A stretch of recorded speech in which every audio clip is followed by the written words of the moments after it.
네, 이보다 속 시원한 부동산 이야기는 없다. 부동산에 안녕하세요, 최기훈입니다. 자, 부동산 투자의 성공과 실패를 좌우하는 타이밍, 최고의 부동산 투자 멘토들이 제시하는 최적의 입지와 매매 전략으로 여러분의 부동산 고민, 이제 부동산 애니 해결해 드립니다. 자, 현명한 부동산 전략을 세워줄 최고의 부동산 멘토, 미래가치투자연구소 우리 한종훈 대표 변함없이 함께합니다. 안녕하세요. 예, 안녕하십니까. 반갑습니다. 네. 지난 시간에 한종훈 대표의 등장, 반응이 뜨거웠습니다. 주변 반응 어떠셨어요? 반갑다. 예, 오랜만에 봤다. 네. 예, 오랜만에 TV에 오랜만에 정말 오랜만에 봤다. TV에 뵀다. 제 주변 반응은요.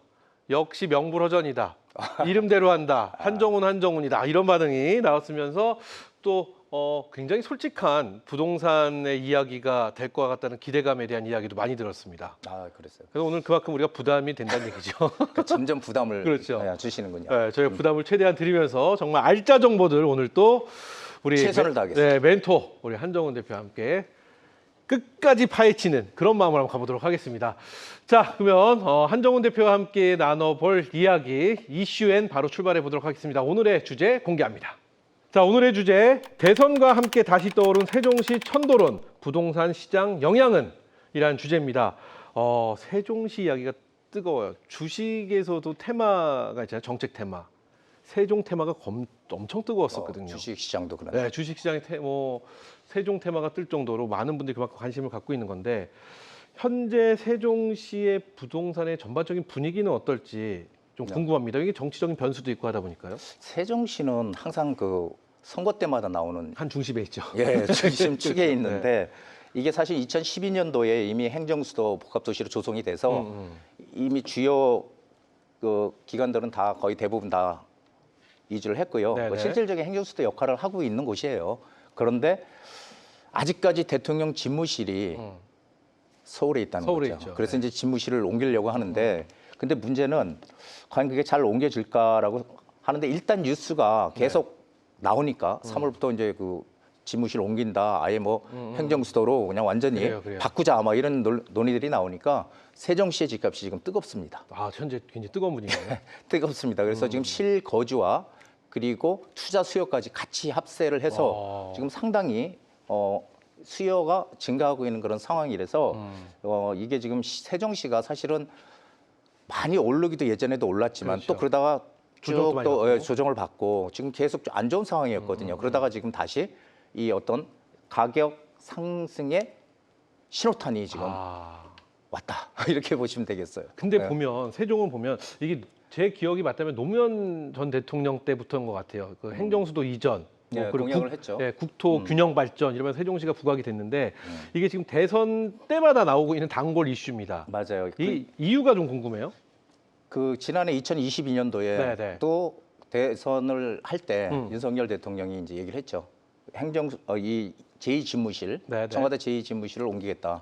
그리고 또 2017년도 문재인 대통령 시절에도 또 공약을 했어요. 그렇죠. 주요 기관들 다 옮기겠다. 모두 세종으로 그냥 몽땅.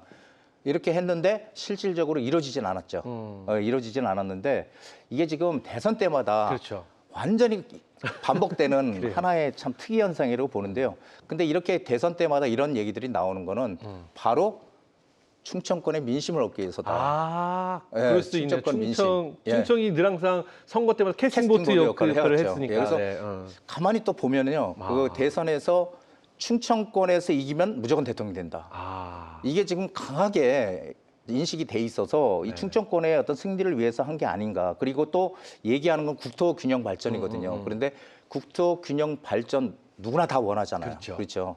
왜 이 중심 서울권이나 이런 데들만 가격이 오르고 모든 어떤 편의시설이나 그런 것들이 다 갖춰져 있을까. 그렇죠. 그러니까 사실은 맞는 건데 문제는 국토 균형 발전을 위해서 그쪽으로 옮긴다. 전부 다. 그렇게 되면은 그게 이제 어떤 담론에도 맞고. 네. 네, 그래서 상당히 누가 반대할 사람 별로 없거든요. 그래요. 그런데 문제는 이제 이게 잘 되지가 않는다는 거죠. 그러면 그래서- 네, 말씀하시죠. 예. 그래가지고 이게 지금은 뭐 여야 막론하고 세종시로 뭐 다 옮기겠다고 얘기를 하지만 과연 이게 잘 될까? 이거 왜냐하면은 2004년도인가요? 그때 헌재에서 관습법상 서울이 네, 수도다 네. 이렇게 지금 돼 있어서 결국은 그걸 바꾸려면은 행정수도로 바꾸려면 어떻게 돼요? 헌법에서, 헌법을 고쳐야 네. 되는데 그게 과연 이 서울을 비롯한 수도권에 있는 분들이 동의를 할까요? 그러니까 이게 상당히 어려운 문제거든요. 그렇죠. 이게. 쉽진 않죠. 예, 풀기 참 어려운 문제인데 알면서도 이게 매년 나오는 것 같아요. 이 선거 때만 되면은. 그래서 저희가 오늘은 이 부분을 한번 체크를 해봐야 되는데 그렇다면은 과거를 좀 먼저 체크를 한번 해봐야 될 것 같습니다. 이게 2019년입니다. 세종 분원 설치 이슈가 있었고 그렇다면 그 당시 2019년 당시에 세종시의 2017년. 17년, 네. 17년이요. 그렇다면 세종시의 부동산 분위기는 어땠나요? 그때는 상당히 뜨거웠어요. 집값이 전국에서 가장 핫한 데가 그때 세종시였어요. 네. 예, 그 당시에. 왜냐면 2017년도면 그 지난 정부가 막 들어와서 네네. 그때부터 가격이 계속 올랐어요. 그러니까 어쨌든 규제를 막 내놨거든요. 그래서 네네. 2017년 파리 대책이라고 해서 세종시를 투기 과열지구 뭐 이렇게 묶었어요. 투기 과열지구, 그다음에 투기 지역. 서울과 세종시만 딱 묶었어. 네. 그런데도 불구하고 계속 올랐다는 거예요. 그러니까 여기서 우리가 알 수 있는 건 뭐냐면은 아무리 정부에서 규제를 강하게 가한다고 하더라도 제가 지난주에 말씀드렸잖아요. 흐름, 추세. 이 흐름이 상승 흐름이다 그러면은 그걸 못 꺾는다. 꺾을 수 없다. 수요가 있는데 규제를 한다고 해서 일시적으로 영향을 받을 수 있지만 절대 그 흐름 못 꺾는다는 거예요. 그러면 말씀을 들으면 2017년도에 대선 때 엄청 핫했어요. 예. 그러다가 또 빠졌을 거 아니에요. 그렇죠. 그럼 예를 들어 100%가 올랐다고 치면 몇 퍼센트 정도나 빠졌을까요? 그것도 궁금하네요. 지금요? 뭐 그때 당시에 2000 몇 년도? 17년도 17년도. 처음에 붐이 일어났을 때 17년도에는 그 오른 거예요? 한 반 정도 빠졌을까요? 반은 안 빠졌죠. 그 정도까지는 아니고 반 어. 빠지고 완전 반토막 나는 건데 그렇죠. 우리는 사실 집값에서 한 10% 20%는 빠져도 엄청나게 떨어졌다고 느끼거든요. 사실 네네. 엄청나게 많이 빠진 거 맞아요. 그래서 그 당시도 상당히 좀 안 좋았지만 그때 뭐 탄핵 사태 있고 그랬죠. 2017년. 그렇죠, 그렇죠. 예, 그래서 근데 막상 이제 결정이 되고 헌재에서 결정이 되고 새롭게 대통령이 들어옴으로써 이제 어떤 불확실 시장에 대한 불확실성이 이제 해소가 된 거죠. 그러다 보니까 계속 오르기 시작했죠. 그래서 내내 지난 정부 5년 내내 부동산 가격이 올랐죠. 그렇죠. 그렇다면 2020년도 한번 체크를 해보겠습니다. 2020년도는 행정수도 이전 이슈가 있었습니다. 민주당에서 나왔던 네. 공약이었는데 그 당시에는 또 부동산의 분위기가 어땠을까요? 그때가 2017년도에 정부가 새롭게 들어와서 그렇죠. 계속 들어오면서 규제 대책들을 계속 내놨어요. 네네네. 그 민주당에서 네. 규제 대책을 내놓으면 집값이 좀 떨어질 줄 알았는데 오히려 집값은 계속 오르기 시작했죠. 그렇죠. 그러다 보니까 2020년도가 되니까 이제 너무 많이 오르는 거예요, 집값이. 규제에도 불구하고. 그러니까 이런 얘기가 많았어요. 이 부동산 대책이 실패했다. 실패했다. 실패했다. 그러니까 그 실패한 걸 덮기 위해서 책임을 피하기 위해서 지금 행정수도 이전에 대한 이슈를 띄웠다. 뭐 이런 얘기도 있었고요. 다양한 예, 그리고 그 당시에 썰이 있었습니다. 그렇죠. 네. 서울의 집값을 잡기 위해서 수도권 이전을 해야 된다라는 또 그런 이 내용도 있었는데 근데 저는 그때 그 얘기를 들으면서 과연 이전을 한다고 서울의 집값이 잡힐까 하는 의문점을 상당히 많이 가지고 있었죠. 어쨌든 그때도 세종시는 굉장히 좀 뜨거워졌나요? 예, 그때도 가격이 계속 올랐어요. 17년대랑 좀 비슷한 흐름으로 그렇죠. 가고 있다 이거죠. 자, 그렇다면 세 번째는 지금 그때는 세종시뿐이 아니라 네. 서울 전국적으로 다 올랐다는 거죠. 그렇죠. 그렇죠. 그럼 이제 드디어 이제 세 번째 세종 천도론입니다. 또 세종시에 대한 이야기가 1당 2당 모두 세종 천도론 이야기를 나오고 있는데 그렇다면 이번엔 예측입니다. 앞서는 이제 결과를 저희가 보고 이야기를 하는데 이번에는 어떤 예측을 할 수 있을까? 향후 전망 어떻게 보시나요? 저는 그 어떤 지역에 투자를 할 때 수요와 공급 물량을 봐라 이런 얘기를 많이 드려요. 네, 그러니까 네. 전국적인 공급 물량을 볼 게 아니고 어떤 한 지역, 대전의 어떤 지역, 어떤 동, 아니면 서울의 어떤 동, 경기도의 어떤 구 이런 식으로 그 지역적으로 봐야 된다. 그래서 거기에 수요가 많은지 공급이 많은지를 우리가 파악을 해봐야 되는데 지금 그 정책 이 세종시 이전에 지금 또 정책이 이런 그 호재가 네. 세종시에 상당히 영향을 좋게 주는 건 맞아요. 그래서 집값이 지금 상승 흐름을 탈 수 있을 것 같긴 합니다. 왜냐하면은 그동안에 세종시가 사실은 아무것도 없는 거기가 이제 계획도시거든요. 그러니까 아무것도 없는 그렇죠. 땅에다가 건물을 진 거잖아요. 집을 열심히 졌잖아요. 그러니까 갑자기 공급이 막 들어왔을 거 아니에요. 그러니까 처음에는 여기다가 공급이 수요가 어느 정도 있다가 너무 많이 밀려 들어오니까 공급이 엄청나게 과잉이 된 거죠. 네네. 그러다 보니까 공급 과잉으로 집값이 막 떨어지고 또 그러다가 세종시에 대한 얘기들이 정치권에서 얘기가 나오면 다시 또 막 오르고 이런 걸 반복했지만 이게 항상 제가 어떤 지역을 보면은 네. 적정 수요라는 게 있거든요. 매년 공급돼야 되는 적정 수요. 네. 거기에 그 아실이라는 부동산 사이트가 있는데 그 사이트에서 아파트 실거래. 예, 실거래가 그 사이트에서 세종시에 매년 들어와야 될 적정 수요가 1959세대 정도가 된다고 해요. 1959세대가 된다고 하는데 세종시가 계속 2014년부터 쏟아져 나오던 공급 물량들이 네. 2022년도부터 줄어들기 시작해요. 슬슬. 그러다가 올해 2025년에는 적정 공급 물량 밑으로 지금 들어와 있어요. 그렇다면 수요가 많다는 얘기잖아요. 네네. 공급 물량보다.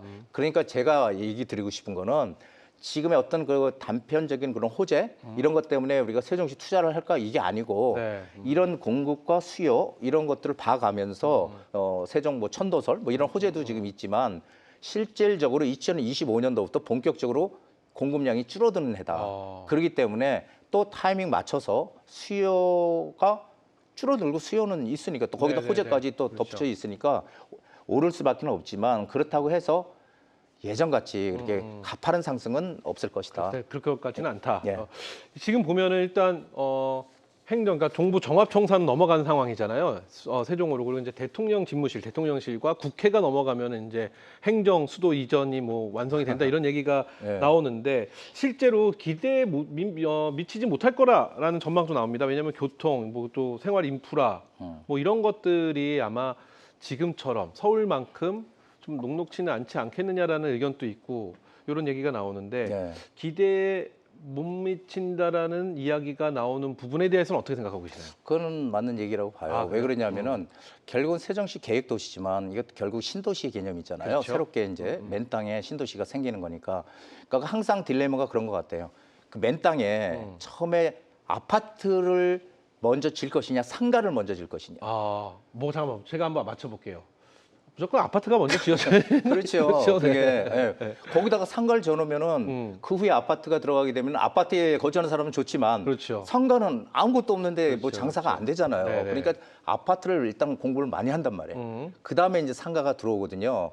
그러다 보니까 지금 세종시 같은 경우는 이 상업지역 비율이 한 3%대 정말 낮아요. 전체 면적 중에서 전체 낮고 그리고 문화시설이라든지 이런 것들이 아직까지는 상당히 부족하고 또 양질의 일자리 이런 것들이 지금 일자리 그것도 큰 부족하죠. 문제네요. 그래서 이런 게 세종시의 지금 현재 상태에서 한계가 아닌가 좀 싶습니다. 그래요.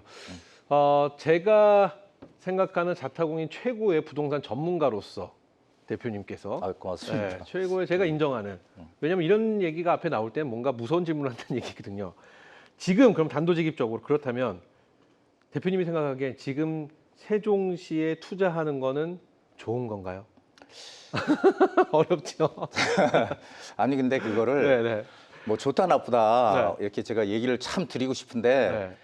저는 이렇게 말씀드리고 싶어요. 이 정부의 어떤 그 정책 흐름만 무조건 따라가면 안 된다. 네. 제가 아까도 계속 말씀드렸지만 만약에 여태까지와 똑같이 이렇게 했다가 안 하면 어떡할 거야?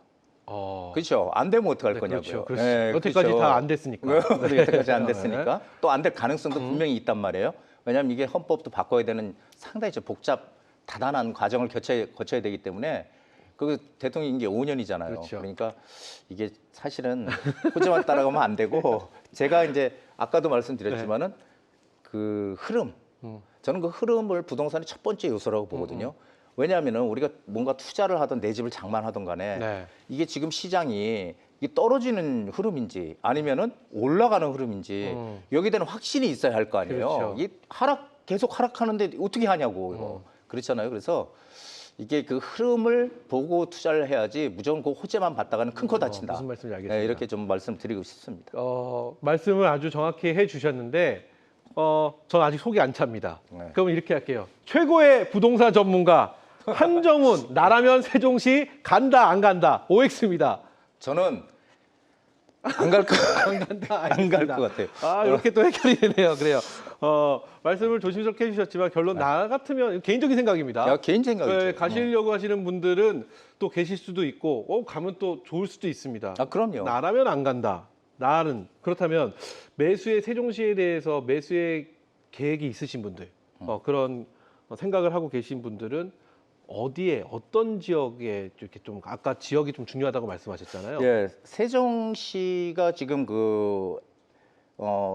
이게 상업 및 행정 중심지로 개발이 된 데들이 있거든요. 거기가 바로 이제 그 나성동, 세롬동 이런 데예요. 나성동, 세롬동. 나성동. 네, 나성동, 세롬동. 네. 그다음에 이런 곳들은 어떤 생활 편의성도 높고 그리고 상업시설이 잘 갖춰져 있어서 네. 선호도가 높은 곳이죠. 그러니까 결국은 투자할 때 우리가 생각해봐야 될 게 어떤 분들은 이제 그런 얘기 많이 해요. 아, 나는 물 좋고 공기 맑은데 이런 데 살고 싶다. 네네. 그러면 저 산자락에 가서 살아야 되잖아요. 그렇죠. 산자락에 그렇죠. 너무 좋아. 신선 공기 그냥 너무 좋고.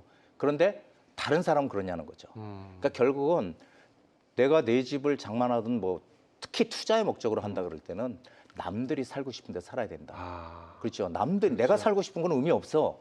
남들이 살고 싶은데 살아야 가격이 올라갈 수 있는 거지. 내가 아무리 뭐 좋은데 살아 남이 싫어하면 아무 상관없지. 안 팔려 집. 그렇죠. 그렇죠. 그래서 또 뭐 도담동이라든지 종천동 이런 데들이 좀 선호도가 높은 지역들이거든요. 그래서 그런 곳들은 하여간 남들 따라서 가면 된다. 좋습니다. 예, 그런 데는 뭐 실거주도 괜찮고 투자의 목적으로도 괜찮다 이렇게 보여집니다. 좋습니다. 지금 뭐 세종시에 대한 계획이 있으신 분들은 지금 말씀하신 그 지역 위주로 이렇게 한번 좀 살펴보시면 좀 큰 도움이 될 것 같다는 생각을 해보고요. 지금 말씀이 나와서 앞서 말씀해 주셨잖아요. 숲세권 뭐 이런 것처럼 뭐 산속에 그럼 살아야 되지 않냐 이런 거 있는데 많은 분들이 아마 궁금해하실 건데 이거 저도 굉장히 궁금해서 한번 여쭤볼게요. 우리가 보통 말하면은 역세권이란 말이 있어요. 네. 그리고 학세권, 교육 인프라가 되어 있는 거 그리고 자연 공원이나 이런 조성이 잘 되어 있는 숲세권 뭐 이렇게 보통 많이들 얘기하잖아요. 네. 순위가 궁금해요. 1번이 역세권인가요? 아니면 교육인가요? 아니면 숲세권인가요? 그건 정말 그 애매모호한 애매하죠. 예, 그게 그래서 다 제가 중요하거든요. 네, 좋습니다. 이번에도 최고의 전문가 한정훈이 생각하는 나만의 1위의 세권은 저는 그게 이제 조금 네.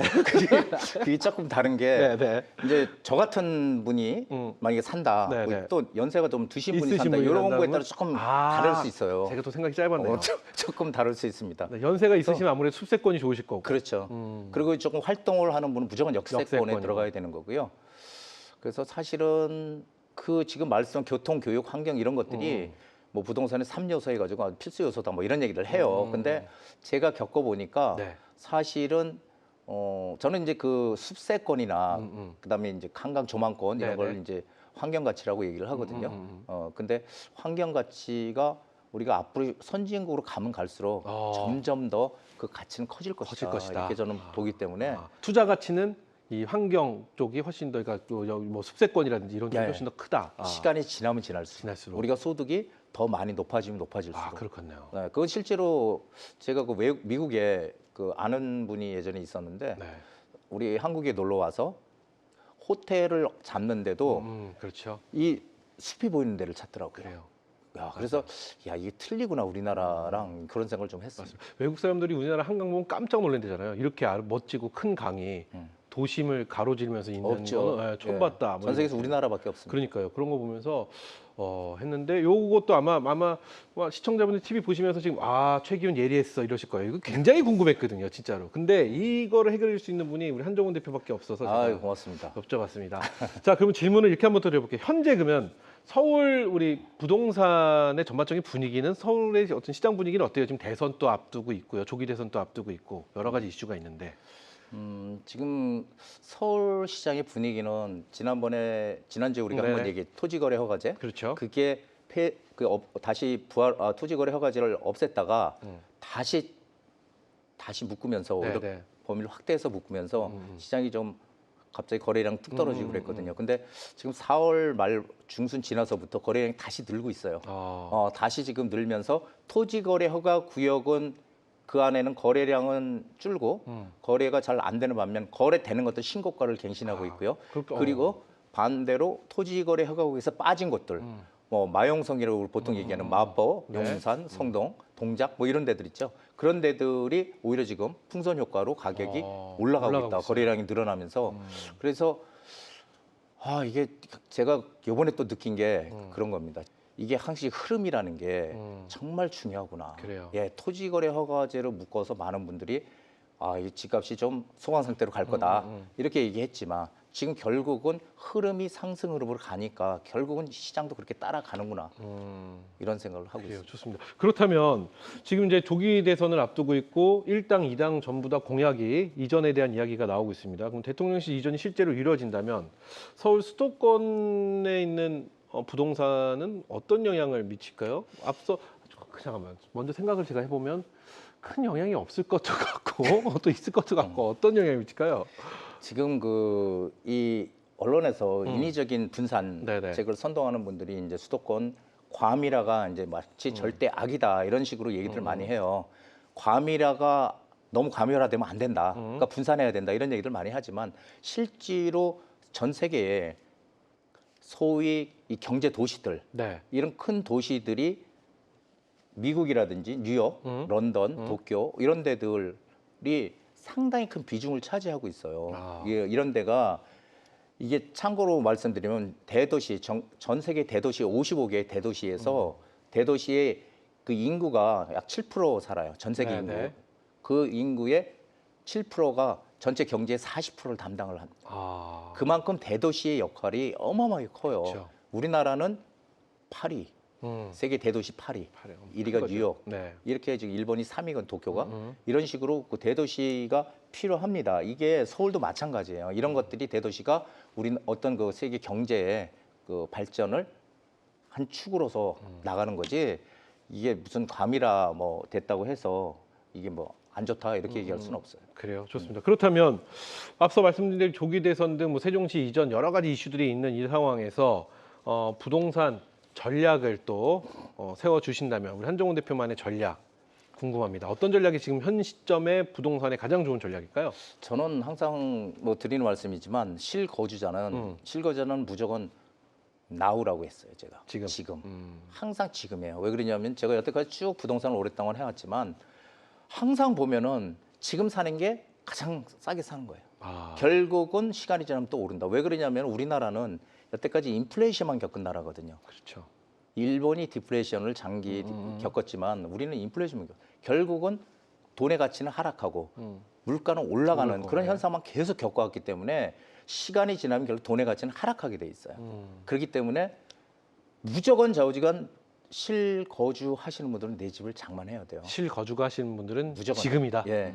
그래서 근데 그 실거주가 단순 실거주의 가치만 있는 게 아니잖아요. 그게 자산 가치도 같이 가지고 그렇죠. 있거든요. 사용 가치 플러스 자산 가치까지 가지고 있기 때문에 그런 것이 살면서도 나한테 나중에 또 효자 노릇을 할 수 있는 거지 전세 월세로 살면 안 된다는 거를 꼭 제가 강조드리고 싶고요. 그래요. 그리고 투자자의 입장에서 봤을 때는 투자자들은 어쨌든 자본주의 사회에서 이 내가 투자를 한다는 거는 우리가 자본주의 얼마든지 할 수 있는 거잖아요. 세금 정당하게 내고 하는 거니까.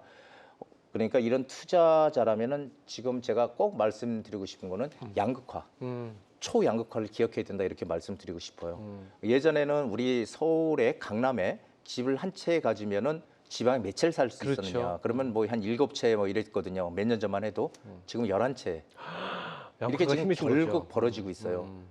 근데 미국은 더 크게 벌어졌어요. 그렇겠죠. 예, 뉴욕에 집 한 채 가지고 있으면은 뭐 라스베가스 가면 18채를 살 수 있고요. 일본 또 엄청나더라고요. 애틀란타에 도쿄. 23채를 살 수 있고 뭐 이렇게 격차가 크게 벌어져 있거든요. 이게 바로 초양극화 시장으로 간다는 거예요, 점점. 그렇게 되면 우리가 어떤 지역에서조차도 양극화는 극대화된다. 그러니까 투자를 할 때 그걸 정말 양극화라는 단어를 잘 판단을 하고 들어가야지 예전처럼 여기 오르면 여기도 오르고 주변도 오르고 이렇게 생각하면 안 된다는 거예요. 이제는 네. 풍선 효과가 아닌 양극화처럼 갭은 점점 벌어지고 있어요. 벌어질 것이다. 이게 갭이 이렇게 벌어지잖아요. 그러다가 어느 순간에 갭 메우기 장세라고 하는데 이렇게 네네네. 조금 올라와요. 갭이 좀 좁혀지는 듯 하다가 어느 순간 더 벌어져 있어. 이게 계속 반복이에요. 그래요. 네. 좋습니다. 이렇게 해서 자 여기까지 오늘의 이슈 만나봤는데요. 최고의 부동산 멘토 우리 한종훈 대표의 조언 참고하셔서 내 집 마련 또는 성공적인 부동산 투자 전략을 세워보시기 바랍니다.